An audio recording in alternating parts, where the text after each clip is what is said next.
भक्तों, ओम नमः शिवाय, श्री शिवाय नमस्तुभ्यम, जय श्री महाकाल। जी हाँ भक्तों, आप सबको भी पता है कि नवरात्रि है वो ख़त्म हो चुकी है। उसके बाद जो दशहरा है वो भी ख़त्म हो चुका है, लेकिन अब आ गई है शरद पूर्णिमा। जो हमारी पूर्णमासी होती है उसकी जो सबसे बड़ी होती है पूर्णिमा, उसको बोलते हैं हम लोग शरद पूर्णिमा, वो आ गई है। लेकिन बहुत सारे लोगों के मन में कन्फ्यूज़न है कि ये 16 तारीख को है, 16 अक्टूबर को है या 17 अक्टूबर को है। बहुत सारे लोगों के मन में ये शंका है कि आखिर क्या है और कौन कौन सा उपाय करें, व्रत किस दिन करें, ठीक है ना। और शरद पूर्णिमा की जो खीर है वो कब खाएं। बहुत सारे लोगों के मन में अलग अलग तरह की मनोकामना है, अलग अलग तरह की कन्फ्यूज़न है। तो आपको टेंशन लेने की कोई भी आवश्यकता नहीं है। आज जो मैं आपको उपाय बताने वाला हूँ उसको आप ध्यान से सुनिएगा। एक एक जानकारी दूंगा, पूज्य गुरुदेव की ही कथा सुन के और बहुत अच्छे से समझ के आपके लिए उपाय भी लेके आया हूँ। तो हर एक चीज़ मैं आपको बताने वाला हूँ। तो बस एक एक चीज़ आपको ध्यान से सुन के अच्छे तरीके से करना बस है। अगर आपने अच्छे से तरीके से कर लिया तो आप देखेंगे कि आपके मन में जितना भी कन्फ्यूज़न है ना, वो सारा का सारा दूर होने वाला है। देखिए, सबसे पहले तो शरद पूर्णिमा कब है। सबसे पहले आपको ये ध्यान रखना है कि शरद पूर्णिमा, बहुत सारे लोगों के मन में कन्फ्यूज़न है कि 16 तारीख को है, 17 तारीख को। तो मैं आपको बताना चाहूँगा कि ये 16 अक्टूबर को है। कब है? 16 अक्टूबर को है, ये ध्यान रखिएगा। बाकी आपको और कहीं नहीं भटकना। दिन है कौन सा? दिन है हमारा बुधवार, ठीक। तो दिन है बुधवार और 16 अक्टूबर को क्या है? शरद पूर्णिमा का महापर्व आ गया है। पूज्य गुरुदेव ये कहते हैं कि हिंदू धर्म का और सनातन धर्म का जो सबसे बड़े त्यौहार होते हैं ना, उनमें से शरद पूर्णिमा आता है। और जितना महत्व हमारे किसका होता है, जैसे मकर संक्रांति का हो गया है, प्रदोष का हो गया है, सोमवार की अष्टमी का हो गया है, वैसे ही शरद पूर्णिमा का भी पर्व माना जाता है। तो बस आपको करना क्या है पूरा आपको बताऊंगा। व्रत कभी हम आ जाते हैं, ठीक है ना। अब देखिए, व्रत के पहले मैं आपको एक चीज़ बताना चाहूँगा कि ये शरद पूर्णिमा का फल आपको मिलता कैसे, लाखों लोगों को कैसे फल मिला है। देखिए, आपको भी पता है कि शरद पूर्णिमा साल में एक बार आती है। क्या आती है? साल में केवल और केवल एक बार शरद पूर्णिमा आती है। तो ये पिछले साल की मैं आपको बात बता रहा हूँ, साल 2023 की, ठीक है ना। क्या है? साल 2023 की आपको बात बता रहा हूँ। तो क्या हो रहा था साल 2023 में? शरद पूर्णिमा आने वाली थी और उस समय गुरुदेव की कथा चल रही थी। उसके पहले जब गुरुदेव की कथा चल रही थी तो वहाँ क्या हुआ? लाखों की भीड़ आई। अब जब गुरुदेव की कथा में क्या हुआ? लाखों की भीड़ आई, तो वहाँ ज़्यादातर जो भक्त थे ना, उन्होंने क्या किया? पत्र के द्वारा अपनी मनोकामना गुरुदेव तक पहुँचाई। किसके द्वारा? पत्र के द्वारा जो अपनी मनोकामना थी ना, वो उन्होंने गुरुदेव तक पहुँचाई। अब जब गुरुदेव के पास पत्र पहुँचा और गुरुदेव ने पत्र पढ़ा, तो वहाँ गुरुदेव ने देखा कि ज़्यादातर जो भक्त हैं उनकी क्या है? केवल और केवल अलग अलग करके मनोकामना है। किसी की धन प्राप्ति की मनोकामना है, किसी की कर्जा मुक्ति की मनोकामना है, किसी की कोई और, किसी की कोई और, मतलब तरह तरह की उनकी मनोकामना थी। अब जब गुरुदेव ने ये देखा कि सबकी अपनी अपनी मनोकामना है, तब गुरुदेव ने 2 से 3 उपाय बताए और कहा, केवल और केवल ये उपाय कर लेना, तुम्हारी जो भी दिक्कत है, जो भी समस्या है, सारी की सारी समस्या, सारी की सारी दिक्कतें दूर होगी, और केवल शरद पूर्णिमा के दिन ही करना। अब जब गुरुदेव ने उपाय बताया तो लोगों ने जा जाके इस उपाय को घर में करना शुरू कर दिया। अब जैसे ही लोगों ने जा जाके इस उपाय को घर में करना शुरू कर दिया, वही लोग गुरुदेव की कथा में मात्र 1 से 1.5 महीने के बाद वापस फिर से आए। वही लोग गुरुदेव की कथा में।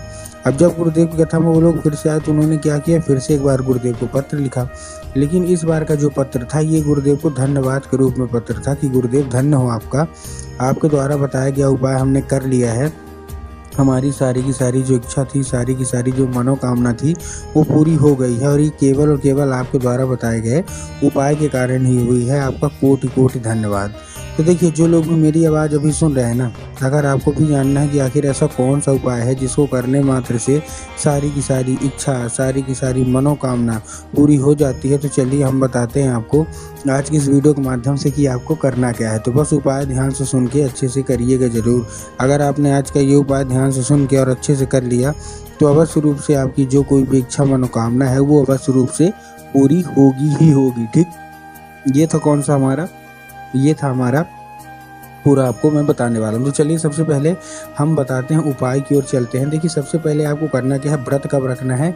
व्रत आपको 16 तारीख को ही रखना है, 16 अक्टूबर को ही रखना है व्रत। जो लोग शरद पूर्णिमा का व्रत रखना चाहते हैं तो ध्यान से करिएगा कि आपको 16 अक्टूबर को ही रखना है। अब देखिए, अब जो खीर है, अब आपको खीर वाला भी मैं आपको उपाय बताता हूँ, ठीक। अब देखिए, सबसे पहले आपको भी पता है कि जो शरद पूर्णिमा होगी ना, तो जो खीर रखी जाती है ना, रात में क्या होता है, खीर रखी जाती है। तो ये खीर रखना कब है और उसमें क्या मिला के रख दें कि वो अमृत बन जाए। देखिए, सबसे पहले तो हमारे यहाँ माना जाता है कि शरद पूर्णिमा की जो रात से मतलब जो रात होती है शरद पूर्णिमा की, उसमें अमृत की वर्षा होती है, ठीक। ये आपको पता है।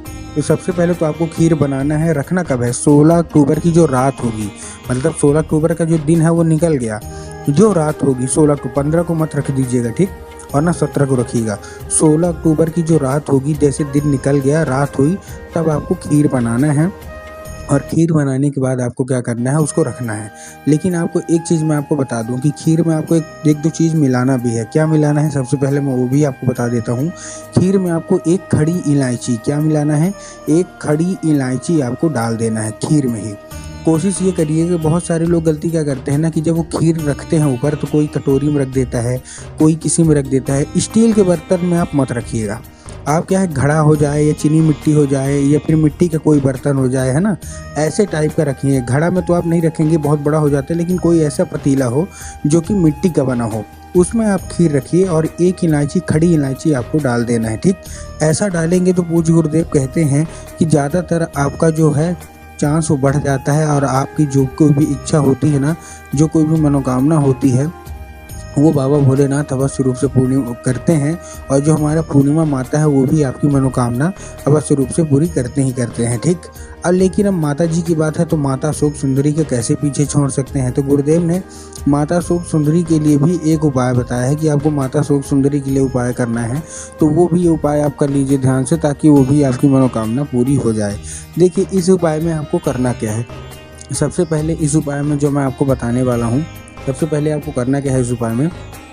इस उपाय में आपको एक पान का पत्ता लेना है और उसमें शहद का लेपन करना है। सबसे पहले क्या करना है, पान का पत्ता लेना है, पान के पत्ते के ऊपर आपको शहद का जो है ना, वो लेपन कर देना है। अब देखिए, बहुत सारे लोग गलतियां क्या करते हैं, कोई इधर कर देगा लेपन, कोई इधर कर देगा, तो ऐसा आपको नहीं करना है, इधर उधर नहीं करना है। आपको क्या करना है, अच्छे तरीके से आपको लेपन है वो चिकने साइड करना है। चिकने साइड करने के बाद आपको क्या करना है, वो पान का पत्ता लेके पहुंच जाना है कहाँ, सीधा सीधा शिव मंदिर।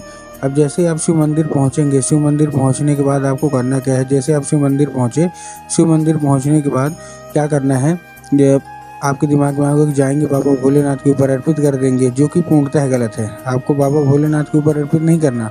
आपको कहाँ अर्पित करना है, आपको माता शोक सुंदरी के ऊपर अर्पित करना है।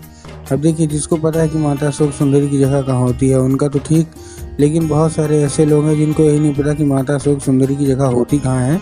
तब गुरुदेव ने बताया जो जलाधारी है, जलाधारी के बिल्कुल बीचों बीच जगह होती है। तो बस आपको करना क्या है, वहीं पास चुपचाप आपको अर्पित कर देना है बस। पूज्य गुरुदेव कहते हैं कि अगर आपने इतना कर लिया और अच्छे तरीके से कर लिया, तो आप खुद देखेंगे कि जो भी इच्छा है, जो भी मनोकामना है, सारी की सारी इच्छा मनोकामना अवश्य रूप से पूरी होगी ही होगी।